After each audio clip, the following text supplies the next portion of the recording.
ঘাটে নোঙর করা জাহাজ আর সেখানে দূর দূরান্ত থেকে আসা মানুষের ভিড় দেখে আপনি হয়তো ভেবেই বসবেন তারা নির্ঘাত ছুটি কাটাতে এসেছে, কিন্তু আদতে তা নয়। এটি একটি হাসপাতাল যেখানে চিকিৎসা দিতে সবসময় উপস্থিত থাকছেন চিকিৎসকরা। আছে আধুনিক অপারেশন থিয়েটার এবং এক্স-রে থেকে শুরু করে অন্যান্য পরীক্ষা নিরীক্ষার ব্যবস্থা।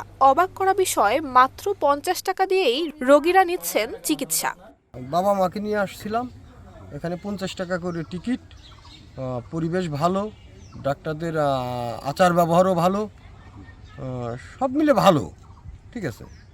কোনো খারাপ কোনো নাই, মানে সিরিয়াল মেনটেন হচ্ছে, সব কিছু মিলেই রুগীরাও সুস্থভাবে ডাক্তারকে দেখতে পারতেছে, ডাক্তারও রুগীদের কথা ভালো মতো শুনতেছে।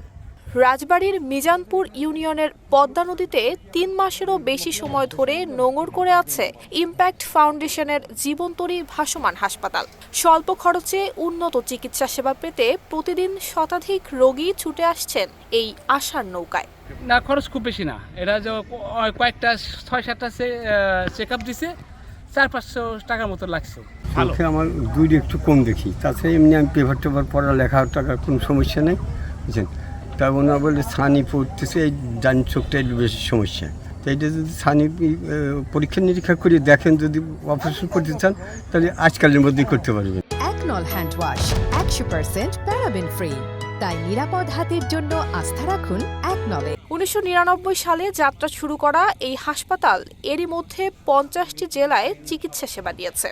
রাজবাড়ীতে আসার পর প্রথম দিকে রোগী কম থাকলেও এখন প্রতিদিন 90 থেকে 100 জন রোগীকে সেবা দেওয়া হচ্ছে। 18 তারিখ থেকে আমাদের বিরামহীনভাবে রোগী দেখা চলতেছে, এবং আপনারা জানেন যে এসেই আমরা মাত্র অল্প কয়েকটা দিন, যেহেতু জানেন 18 তারিখ থেকে আমাদের কার্যক্রম শুরু হয়েছে, আমরা জানুয়ারি মাসটা বেশি পাইনি, তারপরে ফেব্রুয়ারি মাসটা পুরোপুরি পেয়েছি, মার্চ মাসে ছিল আবার রোজার মাস।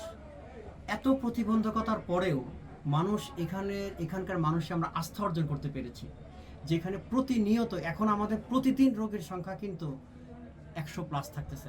রাজবাড়ীর পর আবার কোন নদীর তীরে দেখা মিলবে এই জীবনতরীর, সেই অপেক্ষায় যেন নদী পাড়ের অসচ্ছল বাসিন্দারা। নুসরাত জাহান মেহেক, ঢাকা পোস্ট।